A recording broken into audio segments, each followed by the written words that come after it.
Hello and welcome to Board Stupid. My name's Wayne. And I'm Matt. And this is our review Of Rebirth.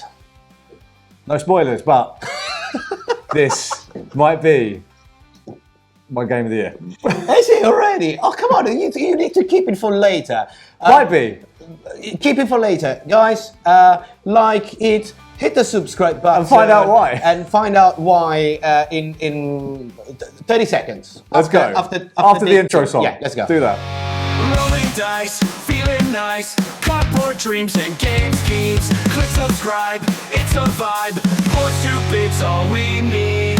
Board Stupid, game reviews for you and me.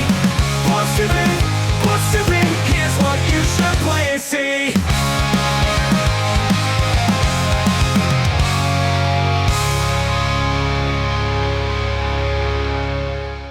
Rebirth is a new tile-laying game by Reiner Knizia where you're going to be rebuilding the lands of Scotland and Ireland through the power of tile laying.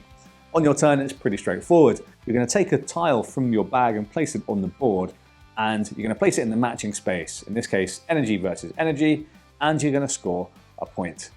Not only would I get a point, I can also put a castle out because I've placed my tile adjacent to a castle. On a future turn, if I place a matching tile, see energy, next to an existing matching tile, I'll score a number of points equal to the group that I've created. In this case, I'll get another 2 points. But watch out, what if another player comes by and starts placing their tiles nearby as well? Well, at the moment, absolutely nothing. But once they've created more adjacent tiles than I have, they kick my castle off and they place their castle on, and they'll be scoring points at the end of the game instead of me.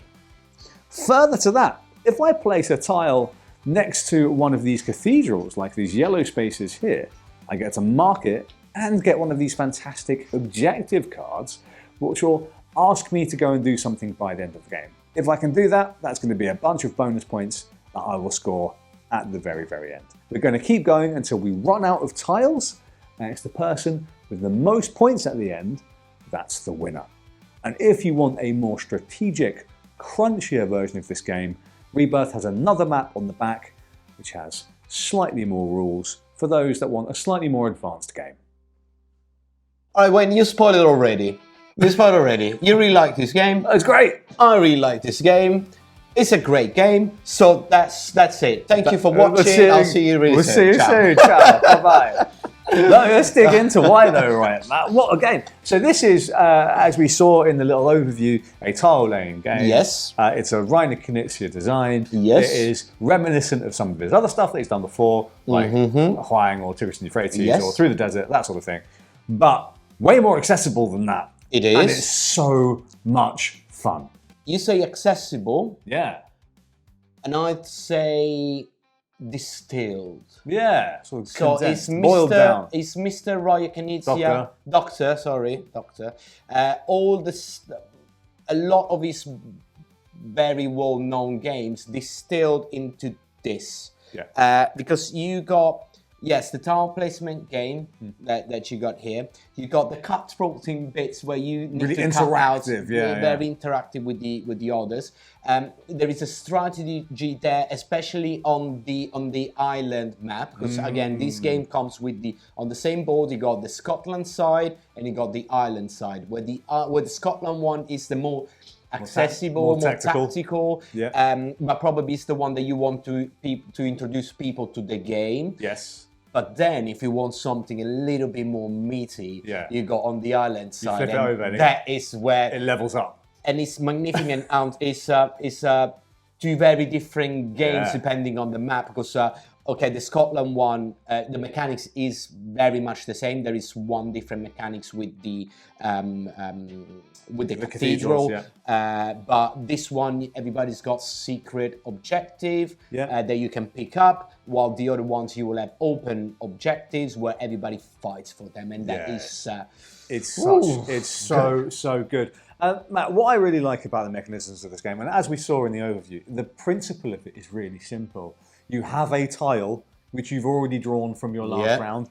You look at it for a little while, and then you decide, what can I do that's going to get me the most amount of things? Yeah. That's it. And then I'll place it. If it's a house tile like this one, well, that tells me it has to go in a house space, one of the villages, one of the settlements. Yeah.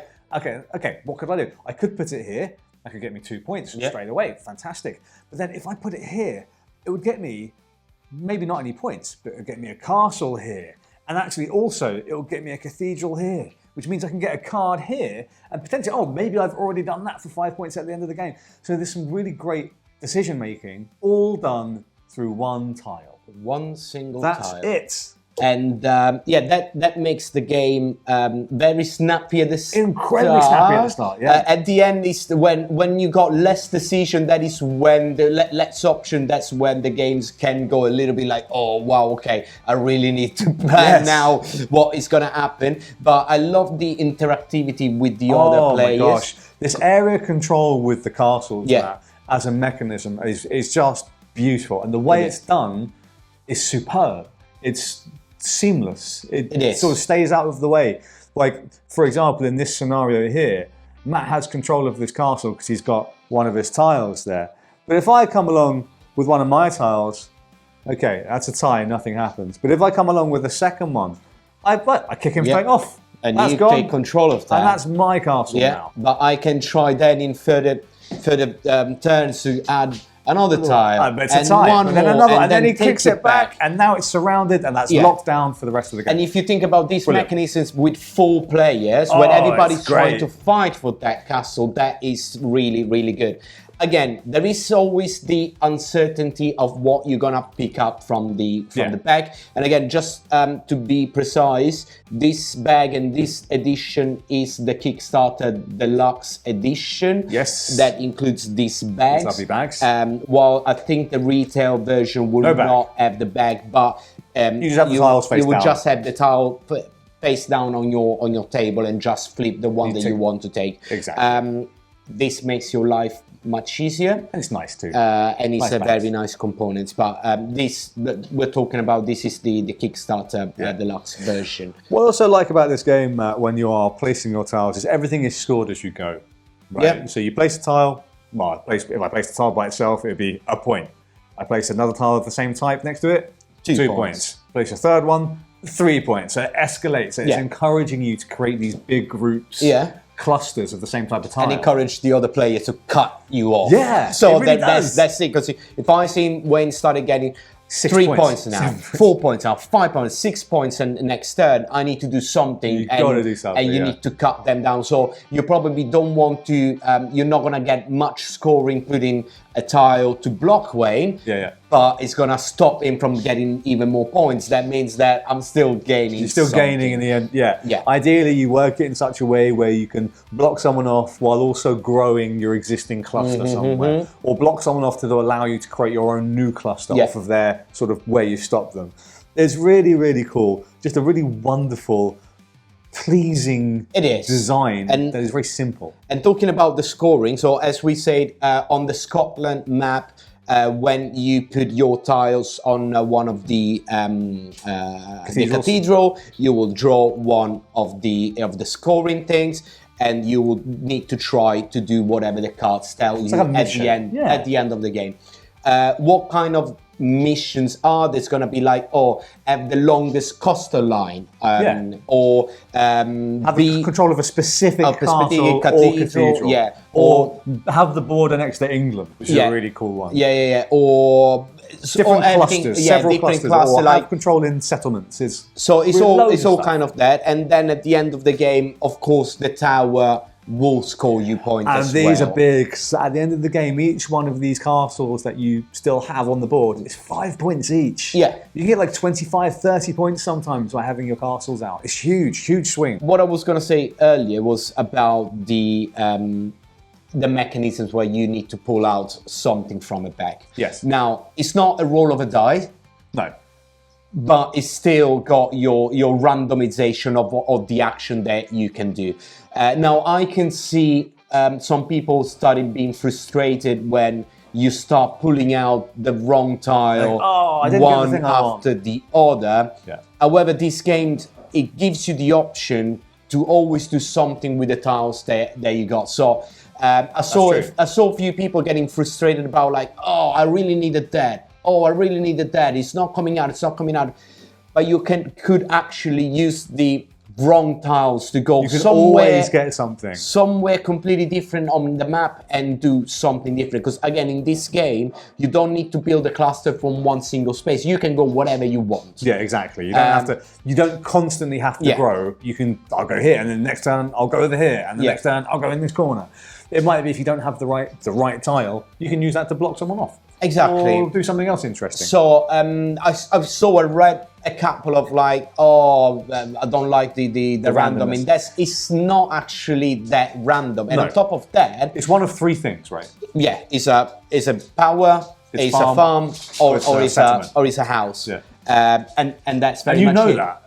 That's going to be one of those three. And on top of that, if you started getting all your houses out at the start of the game, you know that you're not going to have it at the end. So you need to start planning Yeah. your games, thinking about, all right, Where am I gonna I'm grow? leaving the house game out toward the end of the game. Getting I'm out going of to the real concentrate estate. on something else. So Yeah. random. But not really. that random. And No, it's not. exactly. You're not rolling a d20 hoping to get a 20. If you're good at the game, you will score more points than people that are not good at the game. Yes, Right? it's very much that. Yeah. There's not much of a random. It's not like you win accidentally. You win through playing well. No. And then we touch in that thing. If an expert player will always have a lot of advantage. Correct. From Agreed. a less. But you don't have to play the game in the cutthroat way if you want. You can play this pretty chill So- if you really want to, especially on this side of the map, which actually I think is a bit more relaxing and less intense than the other side, because it is the more tactical map. Yeah. So you are more just making a decision based on what you have at the time. This game also has like an interesting arc, but you know how it says it sort of slows down. I don't think it slows down at the end. I think it slows down in the middle. Because it starts pretty quick, and then as things start to fill up, it slows where you have these really interesting decisions to make. Yeah. And then at the end, you're more limited. So you go, oh, I have this tile, it has to go here. I have this tile, do you see what I mean? Yeah, yeah, I think yeah. it's more of like a bell curve, I guess. And it depends a lot as well on how the other players will play the game. Correct, yeah. Because if you got the ones that likes to build their own little garden around in a single area, or you got the very aggressive one that just like trying to cut everybody and trying to go for the towers or just steal all the towers or Yeah. or quickly rush to get objectives and then work towards those. There's a few different ways that you can play the game, and I really like it. You can either just, like you say, Matt, just focus on getting as many towers as possible and protecting them, or you can rush out to all of the cathedral spaces, get as many of these cards and work towards those, or you can just do groups of tiles and score that way.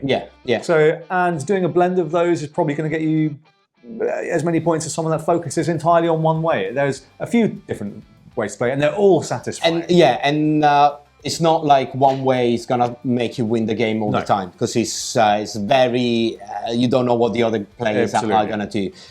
We touched about the difference between the two maps. Do we want to go a little bit more in depth? Why this is more tactical while the other one is more strategic? Yeah, should we cut maybe and show? Yeah, let's go to the other map. Let's do it. And if you We're in Ireland. like magic, we moved from Scotland to Ireland. Yeah. Now, this map is the one that we said is a little bit more meatier, but in a different way. Not that the Scotland one is not. It's just like this gives you a very different way of playing Very the different game. feeling. Same rules. Same rules. Ish. Yeah.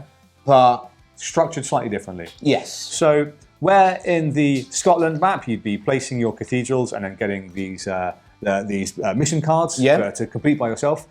In the Ireland map, the missions are public, as you can see here down the line, and they are done very differently. Because they are public, it is a first come, first served to get the maximum points for all of these missions. And all the seconds, all the ones arriving after, they will take some points, but not less points, not as many. Not the big points. And so that makes that really interesting, because then suddenly the game slows down, becomes much more strategic, because you're thinking, okay, now what can I do with my tile that will get me towards as many of these together as possible, while also trying to get castles, while also trying to get close to these towers, which Yes. will give me different bonuses, which adds another wrinkle to the game. Yeah, so the tower, so there's no cathedral anymore. No. We're moving to the towers. Each tower will have a different powers. That if you're close to that tower, you will get a bonus. For example, one of the tower will let you, for your next turn, get 3 tiles and decide which one you want to pick. That is a massive Huge. thing. Another one that will let you play another tile straight after from the bag. Super cool. Another one that if you're close to 2 of the same, you get 13 points. Yeah. Bam, bam, like that. So good. Some others will let you put a per 2 on one of the cards. That means that if you're gonna score that card, you're gonna get double the points. Just you're gonna get double the points. That becomes public knowledge. So if I then put my multiplier on one of these objectives, You know everyone that- else at the table knows that, and so then you're They're putting a gonna little try. try. Yeah. But it's very much, and on top of that, the bigger difference from the map itself is that on this map, on the island one, there is way more open, Way more open. tiles. That means that when there is no either a farm or a power plant, you can put whatever you want between the two. That makes your decision. You got more options. Absolutely. This makes it wider. It makes it more crunchy. It means because it's so broad, where I put my tile is now a different beast. Yes, this can go almost anywhere.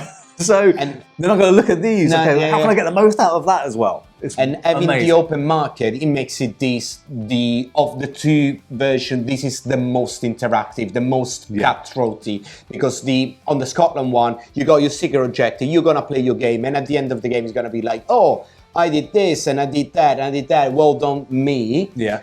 On this one, it's like, oh, when it's gonna go for that, or when it's gonna, I need to stop it. I need to stop it, or I see all the players like, oh my god, I need to score one of the I need to beefy score one of ones these before he scores it. Yeah. So I need to go with it. Yeah. It's so good. This is more cutthroat. This is the one that you feel not having a catch-up mechanism. You feel it more. Yes.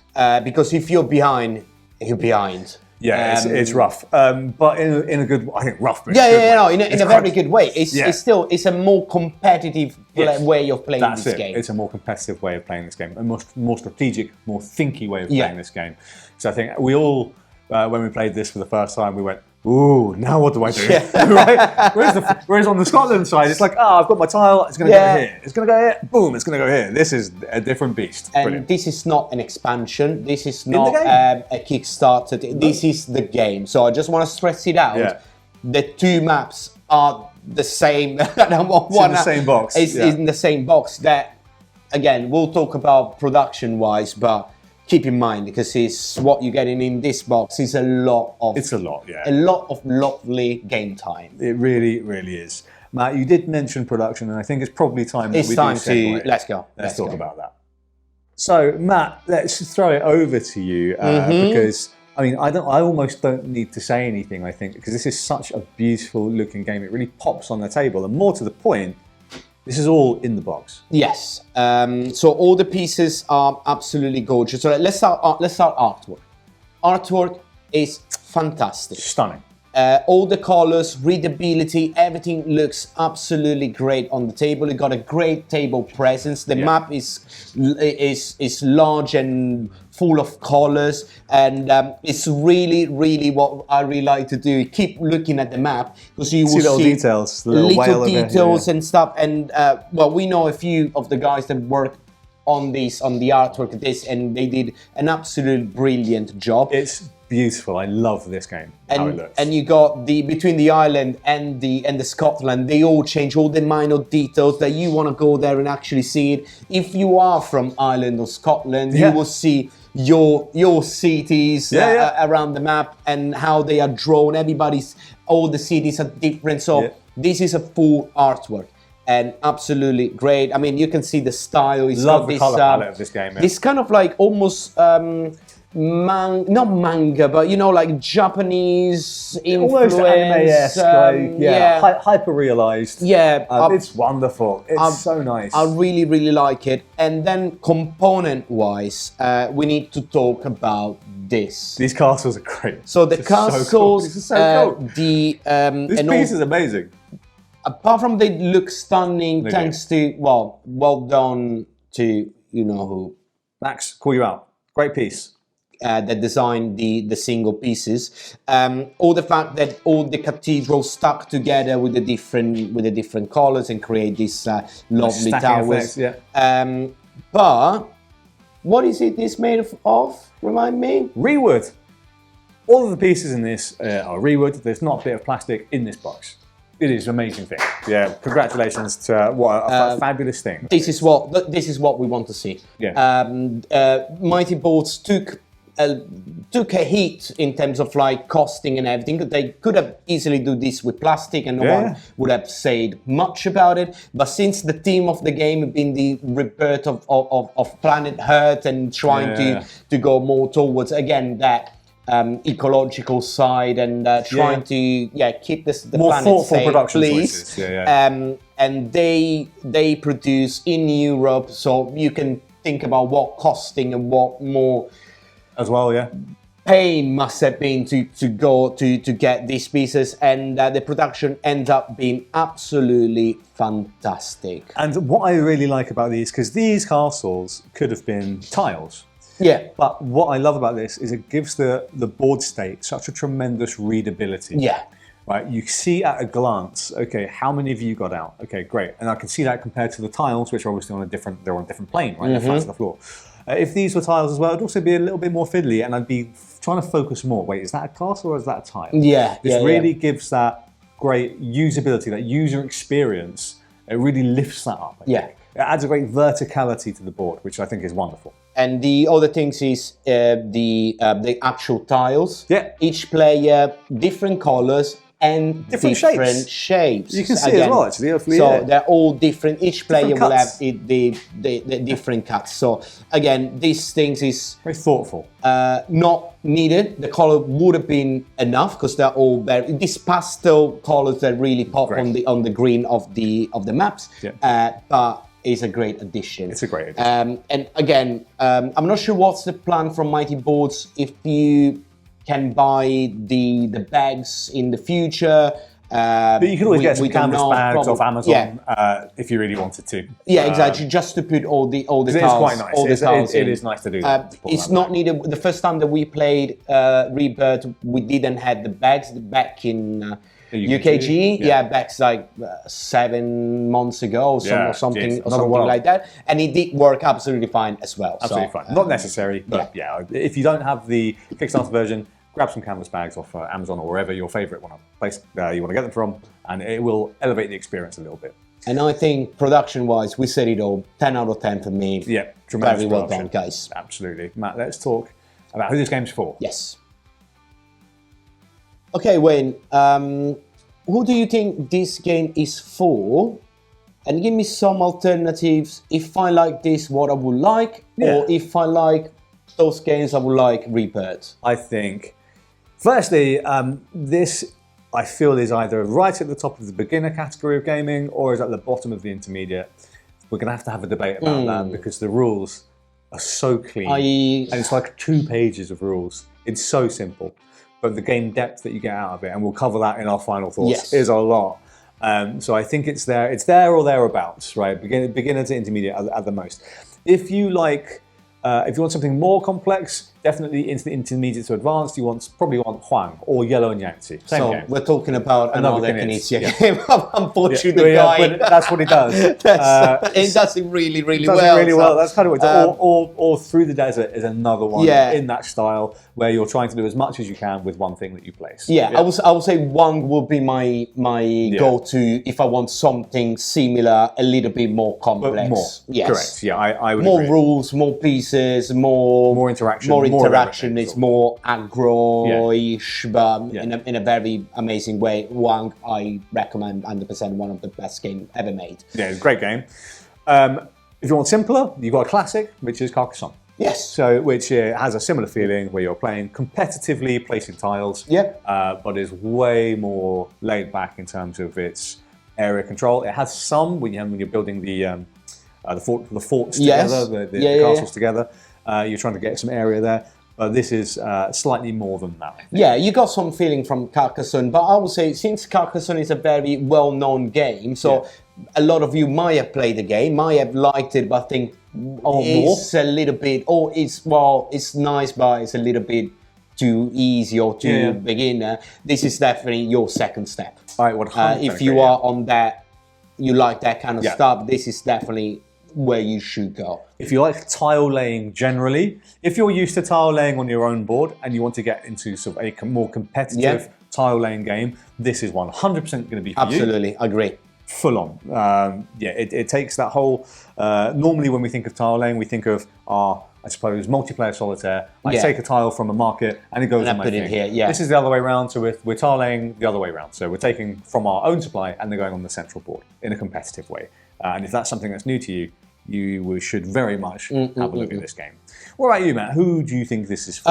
I do agree 100% of what you just said. Okay. I do not agree on the complexity, but we'll talk about it on our thought. But yeah, this is the game. This is who it's for, and it's a really, really good game. So even if you never play a tile placement game, this is a game I would say then try this one. Or if you never liked a tile placement game, I would say then play this one first. Absolutely. In terms of things like theme, I mean, this theme is completely innocuous. I think the artwork is amazing and it is really got a wonderful appeal. I think the production is, again, great wide appeal. The theme doesn't really come through in the game. But it does come through in the production. The production is beautiful, But I feel like and the fact of having all this, so it's all about rebuilding Earth after a post-apocalyptic, but a very pretty one. But it comes out with the fact that there is not a single piece of plastic in the game, that they're using real wood and all that kind of stuff. So the team is not attached to the actual mechanic of the game, but it's attached to the game in a different way. I still really like this fact. Absolutely. Matt, should we go into our final thoughts? Yeah, let's talk about. Let's cut to that, and we'll talk about that. How good the game is, because it's really good. So Matt, you mentioned that you were kind of on the fence as to whether you agreed where this complexity lies, because I think it's quite, weirdly enough, it's quite a hard one to judge. Yeah, so you were talking about end of the beginner and starting of the intermediate. To me, this is bang on intermediate, just because exactly what we discussed between the two maps. Okay. So in the game, you got two games. That's true. One that is, the one is toward the beginners. That is the Scotland map. What you got the island map that is toward the top. It's almost not advanced, but towards top. If you play with other players that are proper board gamers, it can be really, really crunchy. So that's why, to me, it makes it bang on the intermediate. That's a sound argument, and I think I'll take that from you. That's good. It's if you took the two maps and averaged it out. Yeah, well, probably they're both in the box. Yeah, so. they're both exactly, absolutely. So it probably sits in the intermediate. But what about your more final thoughts, Matt, on Rebirth as a product, as a game? We fell in love with this game a while ago. Yeah, we did. And after we played the first times, we talked about this a lot. We couldn't wait to play it again. And when we finally managed to play it again, we played a lot. We played it a lot, yeah. And I see this being a game that we gonna play and play and play. It's a game that in the Board Stupid family, we got 3 copies out of 4, and we bought every single copy. Yeah, there's no review copies. We bought them all. Because we really like the product, and it's right that people like Mighty Board in this case should get their money for a fantastic product. Yeah, absolutely. This is without doubt, I think, definitely in my top 3 games of the year for sure. It is. It's not even a question. No. It's so good. There's so much I like about this game. It's so satisfying to play. It is easy to learn. It has complexity where you want it. It is deep. You have the choice of style if you want more tactical or more strategic. You can teach it in 5 minutes or less, 2 minutes, and get playing. 2 minutes. It is very tableable, which I mean, you can just, what do you want to play? We'll play Rebirth. 45 minutes, boom. We'll set it up in 5 minutes and we can get going. Yeah, and you can play with mom, and you can play with your best friends, and you can play together with a bunch of people that never played a board game, or you can play with a bunch of people that plays a lot of board games. This is why it makes it one of those modern classic like Cascadia, for example. That's great. That is simple to learn, simple to teach, but at the same time, it always delivers, even if you played it 100 times. Yeah, I mean, we played a lot of games, Matt, and as soon as we sat down and played this the first time, I took like 3 or 4 turns in. I was like, this is this is really good, isn't it? It's like, yes, it is derivative of other Knizia games, fine, but I don't care. I think the way this is done is amazing. Yeah, what's the problem with that? I don't see what there is no problem with that. Yeah, exactly. This is a feature, not a bug. No, as I stated at the start, this to me is distilling what is done in the last 20 years and giving us almost not his final product. No. Sorry, Dr. Knizia. I know you're gonna bring out another 100 games. I hope so. But in terms of accessible design, but so far, very accessible design. I feel that is all he learned in the industry in the last 20 years and put it in this product, and I love it. You love it. I love it. And this is a strong recommendation for sure. Easy peasy. Yes. Should we say if this gets the seal of excellence or not? We haven't discussed it. No. But let's do it. 3, 2, 1. You're getting 2. 2 from me. We're getting 4. Absolutely. This game, again, we said it's in your top 3 of the year. Easy. It's very much easily probably on my favourite one. My top 3 of the year. If it's not top 3, it's top 4. But again, where it ends up, you're going to have to wait and see for our yes. We got some plans. We got some plans for that. Yeah. But what a game Rebirth is. Yeah. I absolutely love it. Well done, Mighty Boards. So that was our review of Rebirth by Mighty Boards. Matt, what a game. Fantastic. I'm so glad that games like this exist. Yeah. That is my thing. It's one of these games that I'm happy my life is slightly better because games like this exist. What do we always say on the channel? What's our main concern? We love games and we want to have fun. We want to have fun. And this is that game. It is a fun experience. Yeah. It's a wonderful, wonderful thing. It's a perfect game? Probably not. No. Does it need to be a perfect game? No, it needs to be fun. It's fun. It's really fun. That's what it is. We're not talking about competitive gaming, super heavy, crunchy Euros, Vital Lacerda levels. Yeah, it's a fun game, absolutely amazingly produced with a stunning artwork, and it plays great. You got 2 maps. What else do you want? It's wonderful. We love this game. Can't say it anymore. But what do you think? Have you played Rebirth? If you haven't, then we think you really should. And let us know what you think in the comments below. And if you liked this review, you can also check out the rest of our stuff. And you can hit the subscribe button. Come on. Absolutely. Yeah, please. Exactly. It's a wonderful thing that everyone likes. Yeah. Especially us. Yeah. And our life is going to be slightly better knowing that you following us because we love you all. Yeah, absolutely. Like this video so the great algo god can be rebirthed. Yes, please. Anew, as well, praise be to him. And we will catch you again real soon. Ciao. More dreams and game schemes. Click subscribe. It's a vibe. 4 2 bits all we need.